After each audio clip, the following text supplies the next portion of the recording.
Sí, en este punt volíem felicitar al secretari i al personal de TICS o informàtica, al departament i a la gent que ha fet possible això. Era un repte important que tenia l'Ajuntament anar avançant cap a una administració electrònica i ja és un fet que es comença la legislatura passada.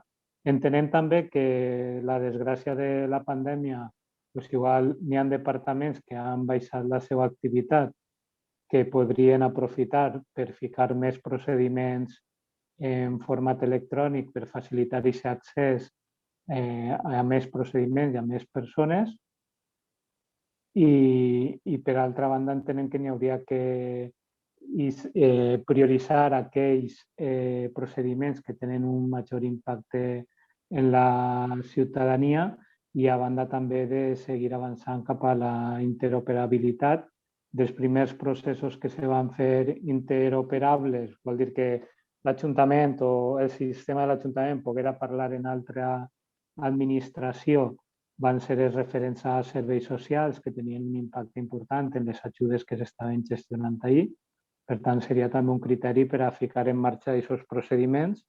I en l'agraïment inicial que he fet, és cert que la solució implantada en l'Ajuntament de Girbella en TICS en aquests temes està sent més econòmica que en altres ajuntaments, notablement més econòmica, gràcies a l'esforç i al coneixement i treball del personal de la casa que està molt implicat en això. Res més. El senyor Garrido dia que en la legislatura on governava el Partit Popular ja s'havien iniciat la part de modernització de l'administració, la part d'informatització i tal. I és cert perquè jo recordo que en algunes ocasions es quedàvem a soles el Partit Popular i Compromís votant a favor d'algunes partides econòmiques destinades a comprar servidors o comprar ordinadors, etc. Referent a aquest tema, en la legislatura, fa 2 legislatures, en 2012, Compromís va presentar una moció per a demanar espais cardioprotegits i la instal·lació dels desfibriladors i efectivament se començaren a instal·lar alguns d'aquests desfibriladors. En la legislatura passada se van regularitzar el que eren alguns contractes de manteniment que no s'havien fet adequadament i la legislatura passada efectivament se va treballar per ampliar al màxim la instal·lació d'aquests sistemes a tots els espais municipals. N'hi hagué un intent d'incorporar-ho a la policia i el senyor Lozoya en l'últim ple donava a entendre que era qüestió només de que no se'ls havia oferit formació.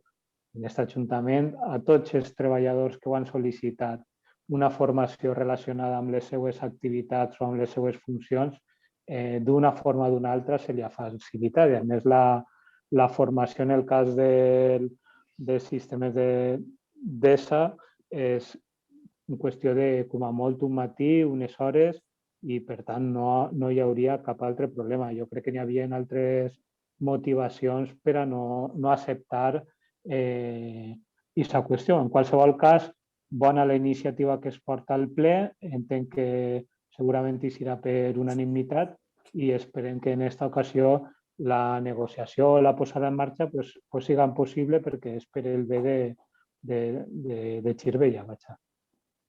Moltes gràcies. La part de Compromís ens hauria agradat, com també ha matisat o ha comentat el portaveu de Ciudadanos, que haguera pogut ser una declaració institucional perquè al final pareix una carrera entre PSOE i PP a veure qui vol ser més constitucionalista o defendre més les forces de l'Estat. Nosaltres defenem unes forces de seguretat modernes, unes forces de seguretat eficaces, netes de grups feixistes i d'agents d'ultradreta, com s'ha atrevit a fer, per exemple, la molt poc antisistema Angela Merkel en Alemanya. Lamentem que no s'esca treballar des d'aquesta perspectiva. En la moció que porta el PP n'hi ha un intent de criminalitzar tots els partits que no pensen com el Partit Popular. Per a nosaltres, evidentment, ens pareixen abominables les declaracions d'este senyor i no tenim res a compartir en ell, però també ens sembla una barbaritat que Espanya sigui el país que més artistes té tancats en presó, i n'hi ha alguns que no han dit ninguna cosa fora de lo normal o que se puga dir en qualsevol país on efectivament hi ha una democràcia plena i uns drets que en Espanya n'hi ha molts dubtes que efectivament estiguen ahí, i segurament d'ací uns anys el Tribunal d'Estrasburg o el que siga no li donarà la raó a la judicatura espanyola, com ja ha passat en altres ocasions. Per tant, nosaltres no podem votar a favor d'una moció que intenta criminalitzar directament els partits polítics que no pensen directament com el Partit Popular. No estem a favor d'això. Espero que quan el senyor Lozoya dia eliminar a esos partidos, suposo que ho diria en un to retòric o poètic, no? La seva vena poètica o musical, no ho sé, jo m'he sentit amenaçat, i més després de les coses que ha dit. Això ho diu Eva Máñez, que és una fotoperiodista acreditada que té una carrera darrere, y diu: la policía golpea y detiene a un sin techo con enfermedad mental durante los altercados tras la concentración en apoyo a Pablo Hasél, una chica que intenta mediar diciéndole a la policía el estado de este hombre es detenida también.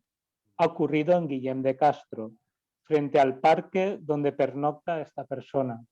Això, senyors i senyores, és el que diu Joan Ribó, que això n'hi haurà que investigar-ho, si està passant aquestes coses. I si n'hi ha abusos de policia, n'hi ha que denunciar-ho. Jo vull que unes forces de seguretat modernes, eficaces, però que treballen bé, que facin la seva feina, no que apallissen els que van manifestant-se. Un membre de les Corts Valencianes, en els braços en alt, caminant, arriba un policia i l'unfla porraes. Per què? No sé. No estava en una actitud amenaçant ni molt menys. I les imatges que se venen en A Punt Mèdia, perquè vostès que quan no estan en Colom i en Vox se diuen liberals, suposo que les imatges en A Punt Mèdia les hauran vist. És la policia qui carrega en València, estem parlant de València, contra els manifestants que estaven cantant i manifestant-se pacíficament. Però és que, a més, els valencians ja sabem molt d'això, no? De la policia que vostès defenen, inclús amb una vena als ulls, sabem molt dels abusos policials i sabem molt de la inhibició policial segons qui se manifesta. Només n'hi ha que veure les agressions crec que fa 2 o 3 anys en les manifestacions del 9 d'octubre, que quasi és un clàssic, que la policia mira cap a un altre costat, o com dia abans la portaveu de Podem, quasi que estan fent-se fotos en els ultres de la dreta que estan allí. Vull dir, no se pot dir defenem el marc constitucional i al mateix temps obviar que això està passant. Si les forces de seguretat de l'Estat han de ser un garant de la seguretat de la ciutadania, ho han de ser, però en totes les de la llei. No pot ser que ho diga que és militar i tal, que diga que van a matar a no sé quants milions de persones i així no passa res, o que se manifesten amb símbols preconstitucionals i diguem barbaritats en Madrid i que no passa res. Vull dir, doncs no, això no pot ser. Entenem que en aquesta moció el PSOE ha fet un esforç per també integrar part d'aquestes preocupacions. Evidentment, defenem unes forces de seguretat i recusem qualsevol atemptat o qualsevol acció violenta. L'altre dia, a Atrapa'l si et pot, en A Punt Mèdia, un programa de preguntes, una pregunta era: quan Joan Fuster va patir un atemptat, quantes persones se van investigar? 0 o 9? Doncs no vaig dir la resposta, perquè a poc que se sàpiga és òbvia. Perquè, lamentablement, hi ha un sector de la judicatura que vostè, senyor Lozoya, defèn totalment, que és que se va inhibir, no va fer res. Igual que hi ha un sector de policia que que a vegades estan infiltrats, a vegades provoquen, però no és un sector de policia, és que segurament hi ha un comandament de policia que veuen això bé. I vostè s'escandalitzava de que una força política demanara l'indult d'un senyor que més o menys gràcia canta o diu unes barbaritats que jo no compartisc en absolut. Però és que en 1988 el Partit Socialista, el seu ministre Narcís Serra en aquell moment, va firmar l'indult del general Armada, que només era un dels responsables del 23F.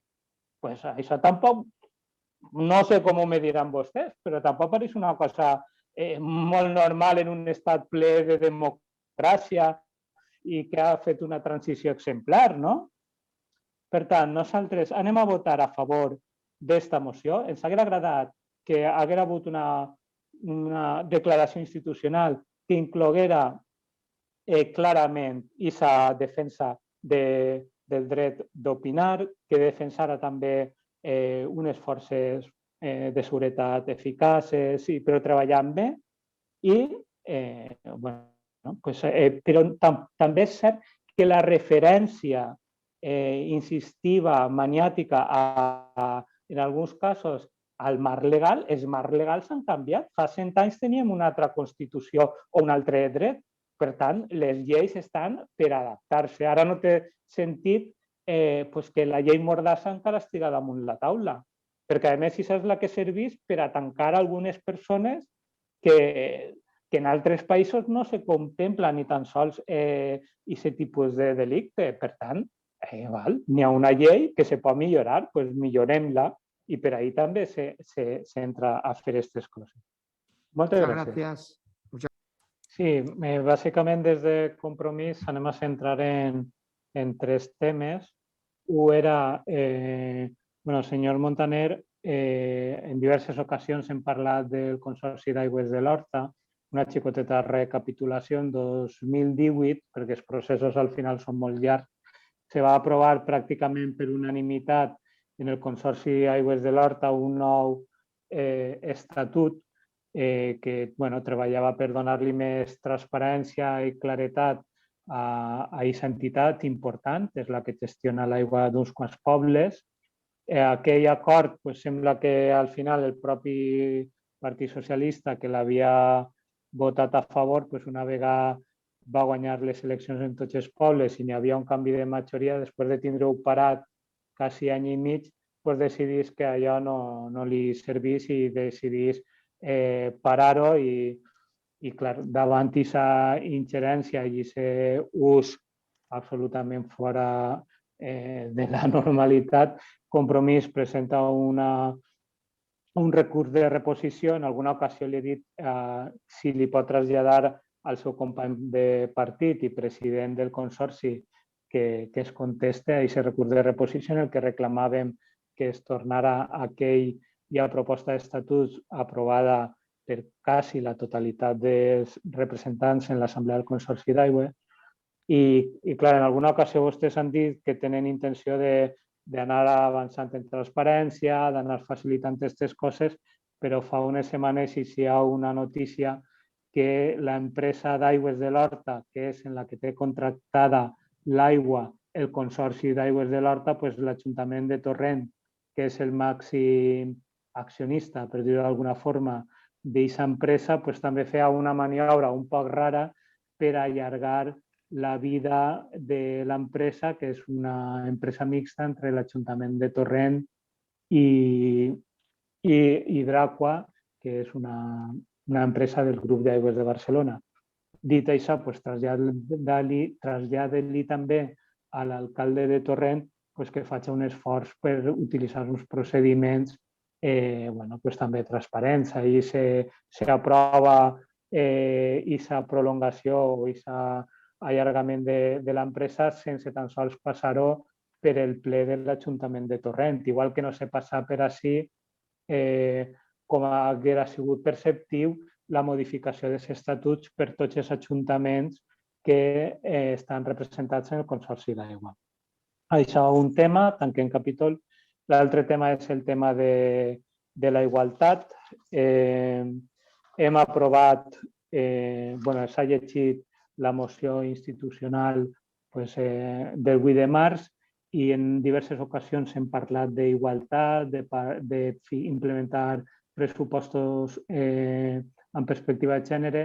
N'hi ha coses que se poden fer i que no tenen cost i que no s'estan fent. Per exemple, no s'entén que un municipi que es declara feminista i que té una tradició important, que en el temari de les bases per al concurs del periodista no n'hi haguera ni un tema genèric de perspectiva de gènere i llenguatge igualitari i no sexista. De la mateixa forma que no s'entén que en el contracte del Crònica desapareguerà un paràgraf on dia que la publicació hauria de fer un ús no sexista del llenguatge, en tot cas assessorat per el Departament d'Igualtat de l'Ajuntament.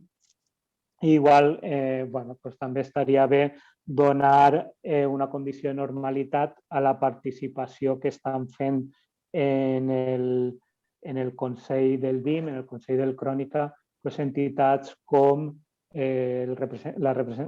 l'associació veïnal o representants de la coordinadora feminista. L'altre tema que volia parlar era del transport públic. Tenim una bona notícia de la que entenc que s'hem d'alegrar tots i totes, que és que per fi, després de molts anys de lluita i de bregar i molta pressió, en aquest cas de la societat civil i de les associacions de Xirvella, que han apretat molt i que han tingut sempre al costat tota la representació política sense fissures, ara s'aprova, però n'hi ha coses que no s'entenen. A finals de la legislatura passada s'envià a la conselleria una petició perquè l'autobús llançadera, com se coneix ara, que en comptes d'arribar a l'Hospital General s'allargara una parada més fins a l'Avinguda del Cid. I en la pràctica el que denuncien alguns usuaris del bus és que està passant això en hores punta, perquè resulta que quan paren l'Hospital General ha de girar en 90 graus i passar 3 o 4 carrils, que com està un poc saturat el tràfic no ho pot fer i per tant continuar fins al següent lloc. Si pares en l'hospital està bé per anar a l'hospital, però per entrar a la boca del metro necessites passar 3 passos de zebra, mentre si pararan a l'Avinguda del Cid, directament baixes en la parada i ja estàs en l'escalada del metro. Insistir que aquest tema és important, exigir al conseller, que és del seu partit, que conteste quina motivació ha hagut per a no allargar fins a l'Avinguda del Cid i l'autobús llançadera, quan tot el que se veuen són beneficis, i si n'hi ha possibilitat de, quan isca aquest contracte definitiu, que esperem que siga prompte, que s'apliqui aquesta correcció, que evidentment faria molt més atractiu aquest autobús llançadera si realment un dels elements de la seva venda o de la seva posada en funcionament era connectar amb més rapidesa el transport públic a la xarxa de metro de València. Moltes gràcies i bona nit.